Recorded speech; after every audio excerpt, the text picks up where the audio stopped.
Hello and welcome to a new episode on Sadhana World Foundation. As you know, we care about crafting young lives. We present them stories drawn from mythology, history, and our folk tales, which are anchored on moral values. We think that these stories contain a tremendous amount of moral teachings which our young children and adults can inculcate in their own lives and become stronger and better human beings. Many years ago, when I went to the college, we had a tradition of ragging. The seniors welcomed the juniors or the freshers by asking them some questions. And based on the answers, whatever you answer, you will be joked about, you will be ridiculed. And in that process, you built relationship with the seniors. At least that was the belief that time. I remember one such incident from 1980s when I went to the college.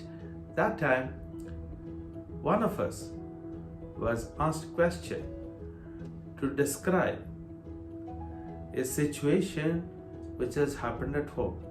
The situation is that father has got a new television set to the home, and I am supposed to describe the excitement at home after having received the television set at home without referring to the television set.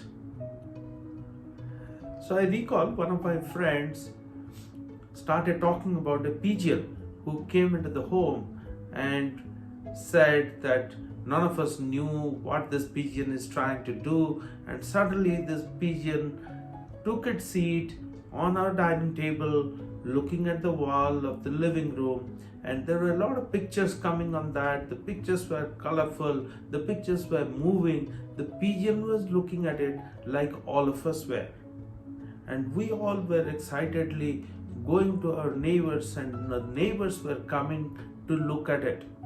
That is the new arrival at our home. The pigeon was interested in it. I thought about it many years ago today, and I thought that was a test for the young person who has just joined college to describe, to articulate about something in a language without showing off what one has. Those days, a television set indicated richness, indicated wealth, indicated that you are doing well in the society. I'm talking about the 1980s in India. So the point is about describing something without being boastful, without being immodest about it. All of us would have heard the story of the lion and the mouse.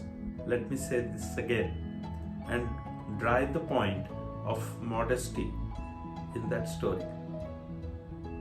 Once upon a time in a jungle, a lion was taking rest. The mouse is a playful animal, was running around.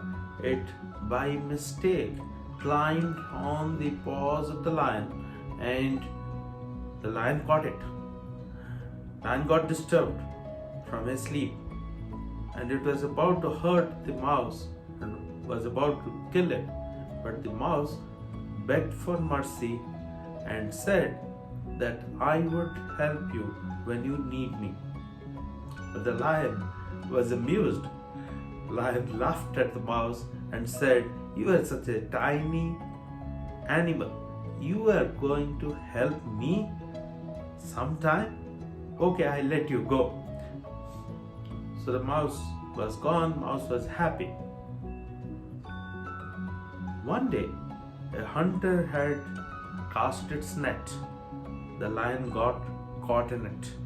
The lion thought that with its own might, it will be able to come out of this net, it will be able to break it open.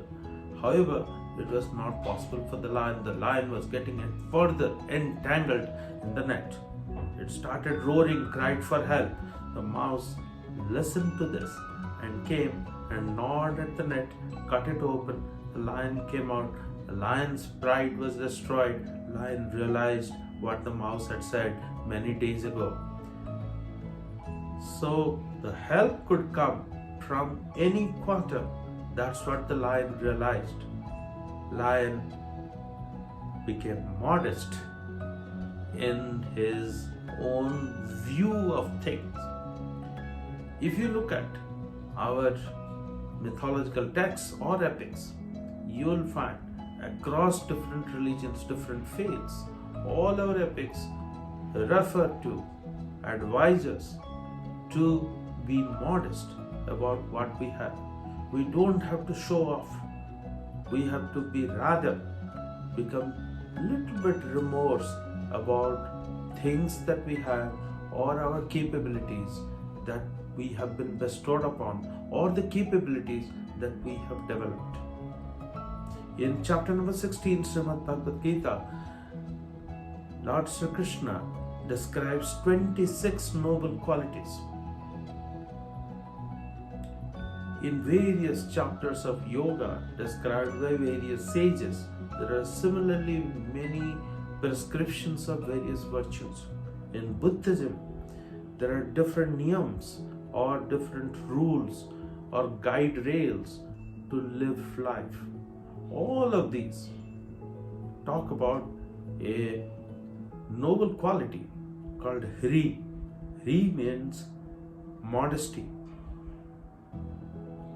Not to show off. In the small little folktale, when we were small children, our parents and grandparents have told us to be modest in our living, modest in our expectations, modest about things that we have, modest about our approach. In this small little folktale, the lion was taught a lesson to become modest, and the lion became modest, right?